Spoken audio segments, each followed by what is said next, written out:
Dingle doodies and flingle flulies, my name's Niels and we are back on Raging Loop. And Chiemi gave me some cup ramen for breakfast. She boiled the water in a small electric kettle.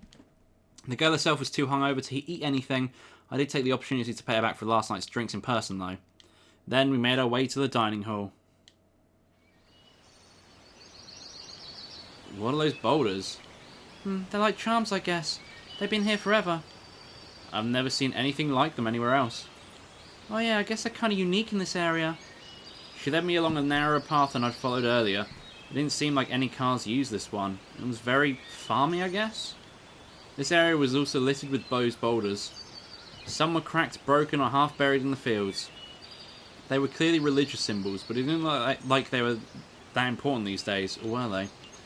Now that I knew I was safe, I once again became curious about this place. Oh, there's a person. He was working on the field. That's Takumi Ni-chan. Morning. Chiemi waved a hand. The man responded, but then froze mid-wave. Let's go. Are you sure we should? The guy looked pretty surprised to see me. Don't worry, he'll be at the dining hall soon. We'll explain things then. Well, if she said so. As an outsider, I had no choice but to rely on her. This is the part of the village I saw this morning, where the buildings were more densely packed. I didn't notice it back then, but it was actually kind of weird. Basically, it felt desolate. The wooden bungalows in particular were more or less overgrown, buried in tall grass and other greenery. If this was all I saw of the village and someone told me it was abandoned, I'd have easily believed them. However, two of the buildings stood out. There was a hall right beyond the hill. It wasn't that big, but it looked grand and well maintained. The other building was obviously the dining hall. It looked a bit dirty, but I could tell there were people inside. From what I could tell, it was the most lively place in this poor excuse for a community. Suddenly, the three students walked out chatting about something. Ah, Chieni and Fuseishi-shan. San. Morning again. Aren't you late? We took forever because Mochi didn't stop saying nonsense. Yeah, I'm evil. Give me miso soup. Oh, you'll make it if you hurry. Behave in class, you guys. Half dashing, the three ran up the path we came from. They were in high school, huh? Yep, there's a branch school all the way up the mountain. I was going there myself 3 years ago. Sounds like a hassle. It's not all that bad. At least we get to live in that dorm. Chiemi was entirely straight-faced. There wasn't even a hint of a smile. Alright, let's get psyched. Yeah. I'm not convinced. We laughed a little and passed the curtain. Welcome. Oh. The inside was aged as aged as the outside, but it looked well maintained. Is he a visitor, Chiemi-chan? The hostess-looking lady asked. Though somewhat aged and fatigued, she was definitely beautiful. I think all women are beautiful, clearly. There were two others beside her. One was a lady in her 70s or 80s. She was probably the one I saw this morning. The silhouette matched. The other was a man who seemed a bit younger than her, probably in his late 60s, but ripped as fuck. Though they were just sitting there, there was a menacing aura about them. I'll introduce him. This is Haruaki Fuseishi. I found him at Saranaga last night and took him to my care. Their reactions were powerful. The lady gasped while the two elders rose to their feet with alarm. The tension that was already there in the moment I walked in reached its peak. I know you're concerned, but this is just a coincidence. Unlike that little girl, he knows exactly where he came from. He went on an old path with his bike and crashed. It's actually really sad. That's why I think we should help him leave. What do you think? After saying all that, Chiemi fell silent. The ball was in their court now. Now that is troubling. The lady voiced a harmless opinion, careful not to upset the old people. It was pretty clear who was in charge. They were elders in more ways than one. Chi-chan, why did you even go to the Saranaga at night? I had a hunch, I guess. You know what happened. I couldn't fall asleep. Then he's gotta be a Yomibito. You know, the things we saw in Walden Syndrome. Shut it, Saber. From the conversation, it was pretty clear that something had happened before I arrived here. It was probably similar to what happened with me. She mentioned some little girl. Perhaps there was a child who wandered in here like I did. According to Chiemi, the Saranaga Rapids were a place of significance around here. It was a place from which dead people came to life or whatever. Oh, so this Tay must have been the E lady the boy mentioned. and the Yomibito must be in the town for the dead who came from there. Apparently, the primary goal here was convincing these elders to approve helping me. Where are you from? The old man's voice put my derailed mind back on track. Fuck. Oh, I'm from Tokyo. How old are you? 24. Older than Chi, eh? He chuckled. I immediately realized he was taking a jab at me for hiding behind a younger girl. Nice to meet you. I'm Haruaki Fuseishi. Like you said, I wandered into town after my bike crashed. I seem to be a total outsider here, so I didn't want to speak out of turn. Did he die in that crash and, like, he's actually Yomibito? Is that what's happened? That's why I asked her to talk on my behalf. But I think I should say something at least. I won't trouble you any longer than I have to, so I'd be grateful if you pardoned my brief stay. And please don't blame her for helping me. Hey, Haruaki-san. I think she went against this village's customs by helping me out. The students also seemed surprised. My. I'm an adult. I'm willing to take the responsibility for any trouble I cause the best I can, so please put up with me. I bow my head. He seems alright to me, Taiba. I don't know about that. Look at this hair, all coloured brown. Shit, I forgot. I don't look very presentable to the traditionalist people. Outsiders all look like that. Just help him out of here, I says. Do what you want. I guess I got the half-hearted approval. Haruaki. Haru, like my granddaughter. What a mess. Oh, so that means you're... Yep, he's Haru-chan's grandpa. Kanzo Makishima. A pleasure. I didn't know what else to say. Haru-chan and I weren't on the best of terms so far. Anyway, it seemed like we were past that difficult part. Drove into Saranaga, eh? No, actually, I asked for directions at a convenience store, went down a side road and ended up losing control in an unpaved section. And then you went to Saranaga. Why didn't you turn around? I wasn't impressed by my choice of actions. It just hit me that I had no idea how much time passed between the crash and my meeting with Chiemi.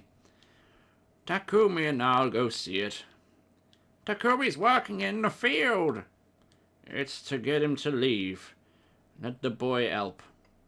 You never change, Kan-chan. What's going on here? We're joined by a new inhabitant. Chiemi, who's that guy? Oh, Takumi Nichan. Fuck me, I can't read. Oh, so he's the one we saw in the field. Oh, sure looked big from up close. Well, that fieldwork was good for his muscles, clearly. And from what I could tell, he was in his 30s. He looks like he's like, he's looking 30s. As Chiemi introduced him to me and told him of my situation, I found his name, Takumi Muro. Man, that must have been hard. So, old man Kanzo. We'll pick it up.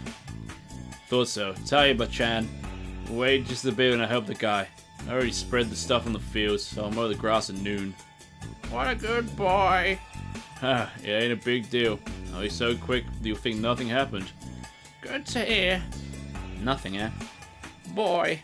Huh? Me? What is it? You're in Yasumizu. It ain't a good place. It was the place that wasn't good? Not my presence here? We don't like outsiders here, and outsiders should let sleeping dogs lie. So you should hurry and leave. That's the plan. So it's settled? Yep, thanks to Takumi Nichan. I was beginning to understand how things worked here. Although Kanzo Makishima's voice was the most powerful here, it was also important to let Tai-san's approval.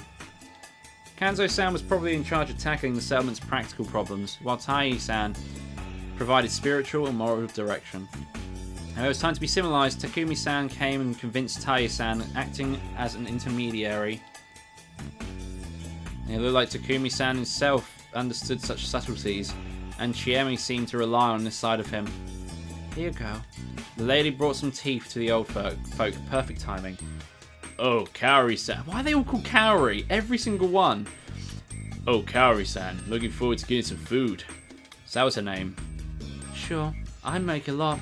It'll be a reward for waking up early and working hard. Hey, I'm doing it for Yasumizu, Ba-chan, and you. So it's nothing, really. Oh my. These two sure seem to get along. They look about the same age, too. Would you like something to eat, too? No, thank you. I already ate. Then here's some tea. I can also get you a light snack if you'd like. What would you say to some onigiri? Oh, that would be... Sorry, can we borrow the phone? We need it quick. Oh?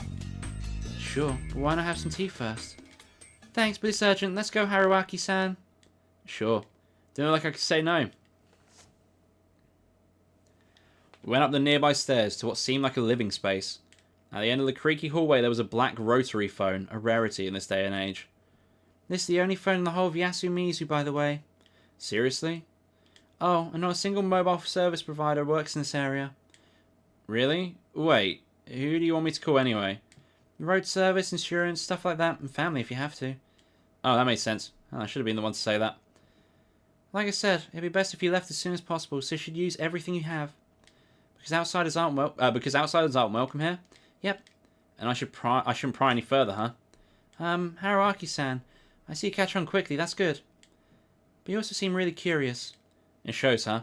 Of course it does. Honestly, though, you should avoid sticking your nose into things.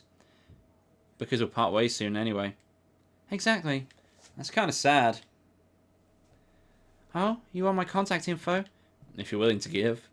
Yay, that makes me guy number 53 on the list. Damn, if that ain't a letdown. We still went on to exchange our info, and can only hope that being number 53 wasn't a big problem as it sounded. Anyway, I still have to know the exact reason why me being here is such a big deal. I don't recommend it. But why? Because it'd make me upset. You don't like it here? Yeah, I actually hate it. You seem to get along with the people, though. That's just how it looks. I was a huge problem child, so I feel kind of awkward around the older folk here. And there's tons of things you can't see right away. Oh, but I can't say I actually hate the people. With that, I decided to stop prying about this place any further and back away before she came to hate me. Oh, can I ask you one thing, though? Oh, Gutsy, go ahead. Do you like that Takumi Mura guy? What, me? Like him? Yeah. No way. Takumi Nichan's cool and all, but he's so rugged and over a decade older than me. He's out of my strike zone. And he's always only had eyes for Kaori-san. It sure felt like it. They married or something? Nope, Kaori-san's a widow. Well, that seemed complicated. That aside, Chiemi has been acting a little bit strange. Why she dragged me away from the tea? It seems so awkward too. It seems she had been jealous of Kaori-san and simply didn't want her to charm me.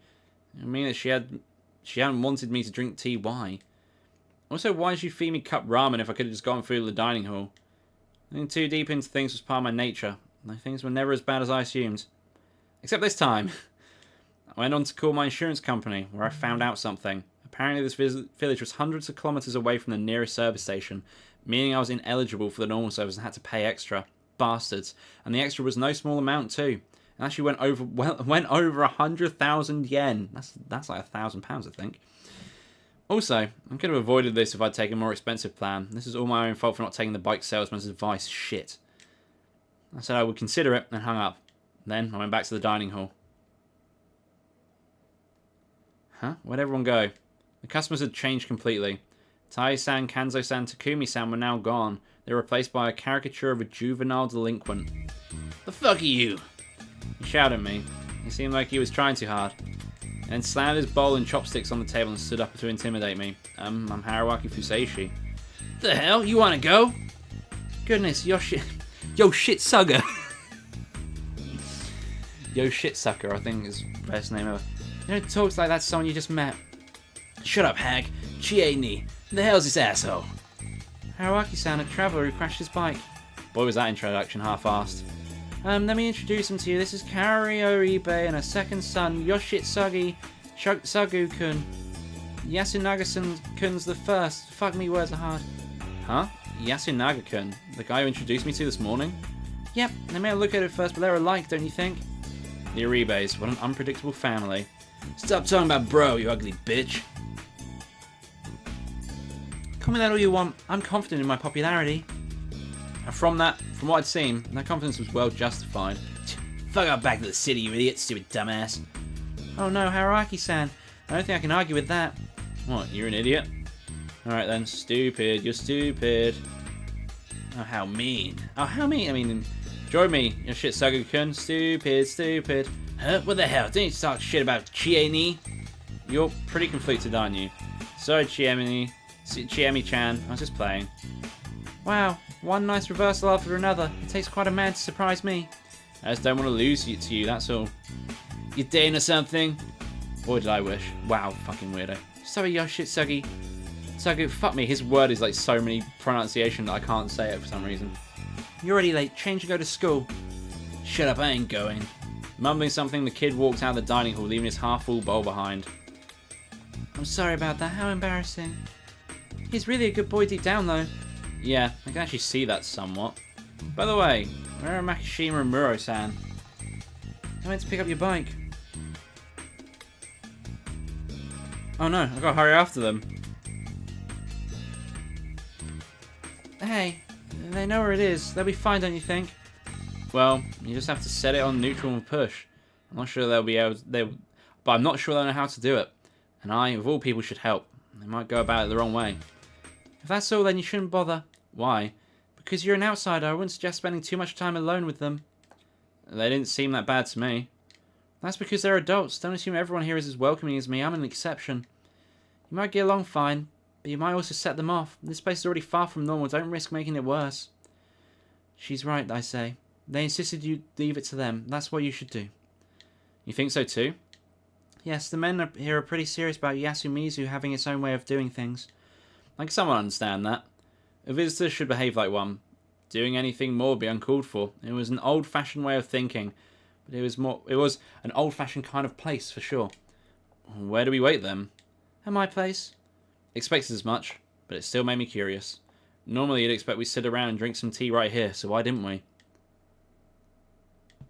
As we waited, Chiemi, casually but uncomfortably, told me several things.